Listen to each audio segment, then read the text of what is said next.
আরজিকর হাসপাতালে জুনিয়র চিকিৎসককে ধর্ষণ করে খুন করা হয়েছে। এই খুনের ঘটনা নিয়ে তৃণমূল বিরোধী রাজনৈতিক দলের কর্মীরা নানা রকমভাবে চক্রান্ত তৈরি করছে। আর সেই চক্রান্তের বিরুদ্ধে প্রতিবাদ জানাতে এবং চিকিৎসক খুনের ঘটনায় দোষীদের ফাঁসির দাবি তুলে মেরাকার বামনপুকুরে প্রতিবাদ মিছিল করলেন তৃণমূলের কর্মী সমর্থকরা। এদিনের এই মিছিলে উপস্থিত ছিলেন মিনাখা ব্লক তৃণমূলের সভাপতি হাজী আয়ুব হোসেন গাজী, মিনাখা বিধানসভার বিধায়িকা উষারানী মণ্ডল, উত্তর চব্বিশ পরগনা জেলা পরিষদের সদস্য মৃত্যুঞ্জয় মণ্ডল, আবুল কালাম মল্লিক, মিনাখা ব্লক তৃণমূল সদস্য শেখ শরীফ, বামনপুকুর অঞ্চল তৃণমূলের সভাপতি নিজামউদ্দিন আহমেদ, মিনাখা ব্লক যুব তৃণমূলের সম্পাদক মমতাজুল হক সহ কয়েকশো তৃণমূলের কর্মী সমর্থকরা। এদিনের এই প্রতিবাদ মিছিল থেকে বিজেপি তৃণমূল কংগ্রেসের বিরুদ্ধে প্রতিবাদ জানানো হয় এবং জুনিয়র চিকিৎসক খুনের ঘটনায় খুনিদের ফাঁসির দাবি জানানো হয়।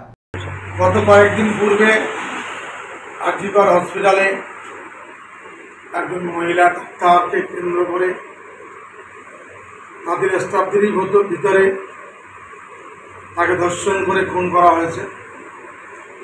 সেই খুনের বিরুদ্ধে দোষীদের সাজা পায়, তাদের ফাঁসি হোক। মিনাখা ব্লকের এলাকাধীন আপামর নাগরিকের ভাষা তাই, প্রতিবাদী ভাষা, অপরাধী সাজা পাক, ফাঁসি হোক, এটা চাইছি। ইতিমধ্যেই দেখা যাচ্ছে যে বিজেপি সিপিএম তারা কিন্তু রাস্তা নেমে প্রতিবাদ করছে, তাতে উদ্দেশ্যে কী বলবে? বিজেপি এবং সিপিএম এদের নিজের কোনো অস্তিত্ব নেই। কোকিলের বাসায় কাকের ডিম পাড়ার মতো অবস্থা। এরা ঘোলা জলে মাছ ধরে। বাংলার মানুষ 12 বছর পূর্বে ওদের প্রত্যাখ্যান করেছে, বর্তমানে বিজেপিকে প্রত্যাখ্যান করছে। তারা কোনো জায়গা না পেয়ে এদের কাজ হচ্ছে করা নয় ভাঙা। আরজিকরে যেভাবে রাত্রে তছরূপ করল, জনগণের অর্থের যন্ত্রপাতি ক্ষতি করল, রাজকোষের ক্ষতি করল, এরকম আমি মানুষের মধ্যে মনে করি না।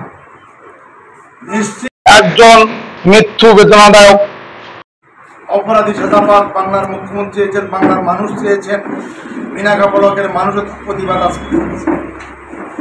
আগামী দিনের কর্মসূচি কি আপনার? আগামী দিনের কর্মসূচি,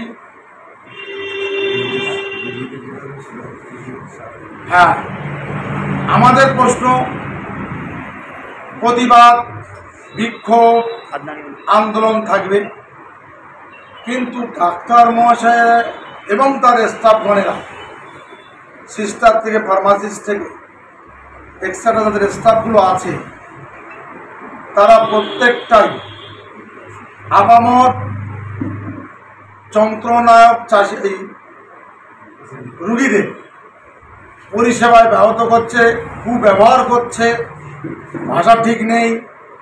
আমরা শিক্ষিত ডাক্তারদের কাছ থেকে আপামর বাংলার নাগরিকের আশা করিনি। আমি জানি একজন ডাক্তার ক্ষতি হওয়া যেমন দুঃখে। দেখলাম চিত্তরঞ্জন আরজিকর নির্যাতন পিজিতে যেভাবে মৃত্যুর মিছিল বেরিয়ে যাচ্ছে পরিষেবা না পাওয়ার জন্যে, এটা অবিলম্বে বন্ধ হোক। কারণ আমাদের বুঝতে হবে, আমরা আমাদের পরিষেবা, আমাদের নৈতিক শৃঙ্খলার মধ্যে, অঙ্গীকারবদ্ধের মধ্যে আমরা ডাক্তার, আমরা মানুষ, ঠিক, রুগীরাও তো মানুষ, অসহায়, দুর্গতগ্রস্ত, যন্ত্রণা দায়ে। যেমন দেখছিলাম যে একজন প্রসব যন্ত্রণায় ভুগছে, একজন সাপে কামড়িয়েছে, একজন আগুনতে পুড়েছে, ডাক্তার নির্মম মৃত্যু মুখে ঢলে পড়ল, একটা বাচ্চা মৃত্যুর মুখে ঢলে পড়ল। এটা আমরা আশা করছি না। সুপ্রতিষ্ঠিত নাগরিক, এই ডাক্তার বা যারা এটা করছে তাদের কাছে আমরা অনুরোধ করব, তাদের আন্দোলন ও বিরোধ থাকবে, কিন্তু মানুষ পরিষেবা ব্যাহত হলে রুগীর বাড়ির লোক, বাংলার জনগণ সেটা কিন্তু ক্ষমা করবে না। তাই আগামী দিন থেকে আউটডোর সহ ইমার্জেন্সি যেমন জায়গা ছিল তেমনই হোক। নিশ্চিত প্রশাসক তাদের নিরাপত্তা দেবে আশ্বাস দিয়েছেন। এটার তদন্তভার বাংলার পুলিশ করছিলেন, আসামি ধরাও পড়েছে, সিবিআইকে দিয়েছেন, বাংলার মুখ্যমন্ত্রী ছেড়ে দিয়েছেন, হাইকোর্ট অর্ডার দিয়েছে। তাহলে বিচার আমরা রবিবারের মধ্যে সিবিআইকে পূর্ণাঙ্গ তদন্ত করে তার রায় দেওয়ার কথা ঘোষণা করা হয়েছে। আশা করি অবিলম্বে সেটা হবে। সেটাও যেমন হবে, তেমনই মানুষ পরিষেবায়, মুমূর্ষ রোগীর সেবায়, কাতর যন্ত্রণাগ্রস্ত মানুষের সেবায় ডাক্তাররা নিয়োজিত হবে। তাদের শুভবুদ্ধি উদিত হোক।